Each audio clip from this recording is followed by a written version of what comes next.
fresh off school, as you can see, still in the school uniform. And today we're actually talking about the continuation of what I was speaking about in the morning. I was a bit rushed in the morning to try and get to school, but now I have more time to basically break down what I wanted to speak about. So we are in Luke chapter 3, Luke chapter 6, sorry. Luke chapter 6 from verse 21, and it says, Blessed are ye that hunger now, for ye shall be filled. Blessed are ye that weep now, for ye shall laugh. Blessed are ye when men shall hate you, and when they shall separate you from their company, and shall reproach you, and cast your name as evil for the Son of Man's sake. Rejoice ye in that day, and leap for joy. For behold, your reward is great in heaven. For in the like manner did the fathers unto the prophets. But woe unto you that are rich, for ye have received your consultation. Woe unto you that are full, for ye shall hunger. Woe unto you that laugh now, for ye shall mourn and weep. Woe unto you when all men shall speak well of you, for so did the fathers to the false prophets. But I say unto you which hear, love your enemies, and do good to them which hate you. Bless them that curse you, and pray for them which despitefully use you. And unto him that smiteth thee on the one cheek offer also the other, and him that taketh away thy cloak, forbid not to take away thy coat also. And so, what I wanted to talk about today are these few verses and actually break down the meaning of these verses. See, when Christ says, Blessed are ye that hunger now, for you shall be filled, and blessed are ye that weep now, for you shall laugh. The first part, blessed are ye that hunger now. When did that in Matthew? He speaks about hunger and thirst for what? For righteousness. He's essentially saying those that hunger for the presence of the Lord. He says, my sheep hear my voice and they come to me. If you really are from God, you're going to thirst and you're going to hunger his presence. You're going to make time in your day to soak in the presence of the Lord. Blessed are those that weep now, for they shall be comforted. All those that weep because they lose family members over the faith. See, the Christian faith, and the aspect that no one talks about it, is to lose. In fact, you lose so much, but gain everything once you accept Christ into your life. Accepting Christ into your life, and because you've accepted him, could be the reason you lose your family members. Could be the reason your family detaches themselves from you. It could be the reason you lose all your friends. It could be the reason you quote unquote miss out on being a teenager. Where, for example, sometimes I've been told that I'm missing out on being a teenager because I don't have to give my life to Christ. And my answer always to that is, I'm not missing out on anything. What am I missing out on? Endlessly drinking and being drunk 24/7? I mean, come on. And so he's saying, blessed are us that do that. Why? Because when you go to the book of Revelations, it says that he will wipe away every tear. Because in the end, you will still be with Christ. In the end, you may lose the things of this world, but you are gaining a world that you couldn't have earned or couldn't have dreamt of in the first place. And the part that I really want to speak about is, woe unto you that are rich, for ye have received your consultation. The Greek word, Aramaic, the meaning of the Greek word of the, okay, let's try that one more time. The word rich, its meaning in Aramaic means a self-indulgent heart. He's not saying woe unto those that are rich as in they have money. Because notice how he doesn't say woe unto you that are wealthy. He says woe unto you that are rich.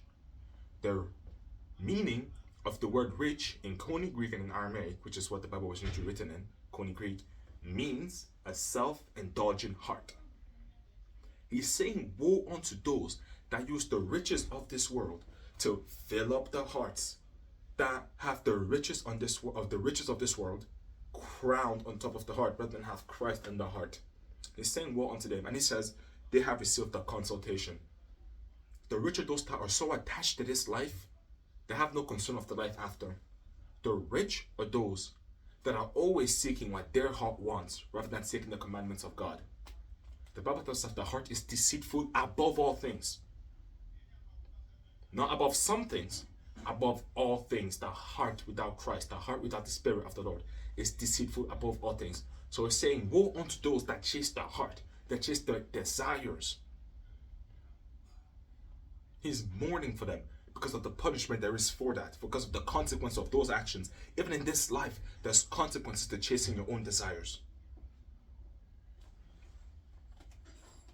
The second part I want to talk about is, woe unto you that are full, for you shall hunger. Same thing with full. In the Koine Greek and the Aramaic, it means completed.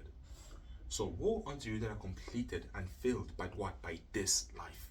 That have no concern of the fact that there is a life. What does Christ say in fact about the life that's coming to us? He says that this life is nothing compared to the next. And he's saying woe unto those that are so attached to this life that have no seeking for the commandment.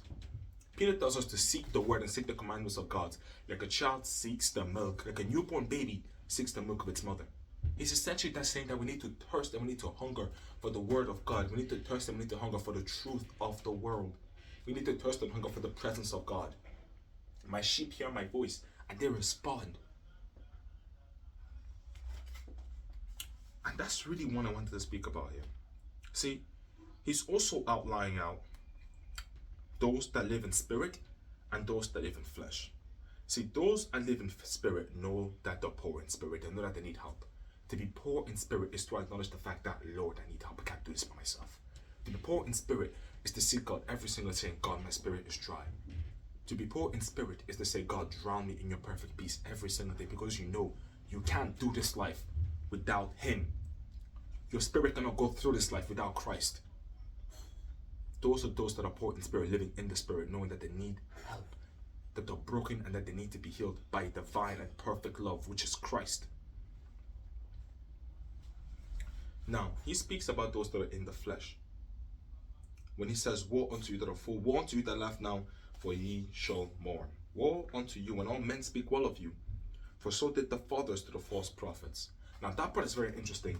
He's not saying having a good reputation is bad, because it may seem like that at first, but understand the context of what he's saying here. See, because the Pharisees, all men spoke well of them, right? But the issue was that they were fundamentally against the commandments of God. So the Pharisees claimed to follow the law of Moses, but they had tradition instead of it. They claimed to follow the law of God, but in their order, it was tradition, law of God. And everyone spoke well of them, right? Because, oh, look at him, they looked so Christian, and they behaved so Christian, and they fasted so Christian, and all these other things. And Christ says, woe unto people.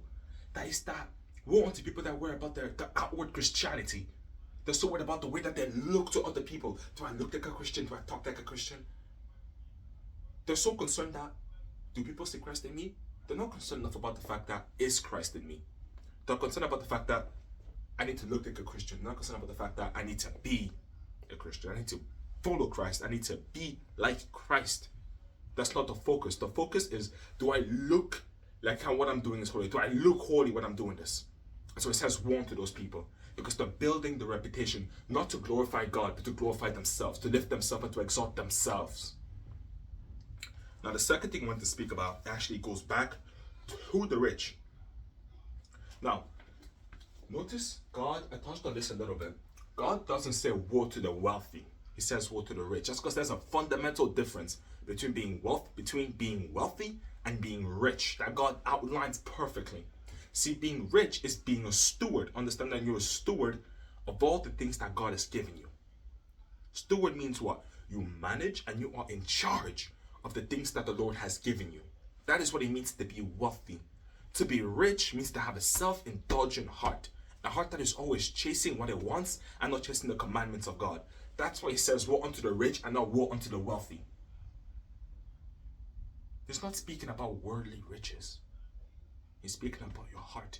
You are wealthy once you realize that you are a steward and you are to manage all the things that God has given you. Why? Because Genesis 1:26, you are in the image of God.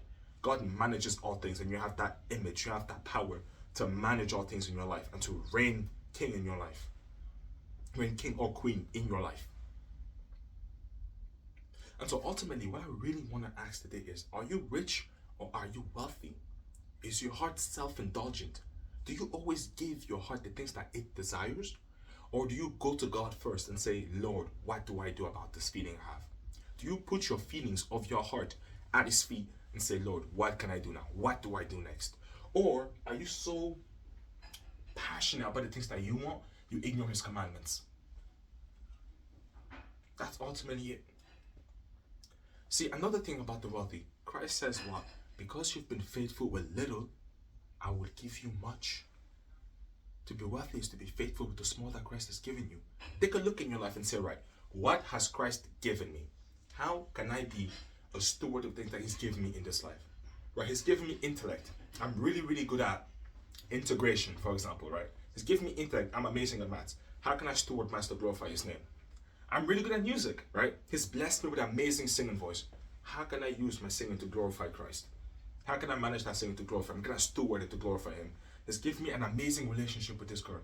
How can I steward that relationship to glorify him? That is what it means to be wealthy. And what it means to be rich is to say, my heart wants more money, so I'm going to go chase it. My heart wants, my wants, my wants, my wants, never what God wants in your life. And so that's what I wanted to talk about. Have a blessed day, everybody. And that is not working.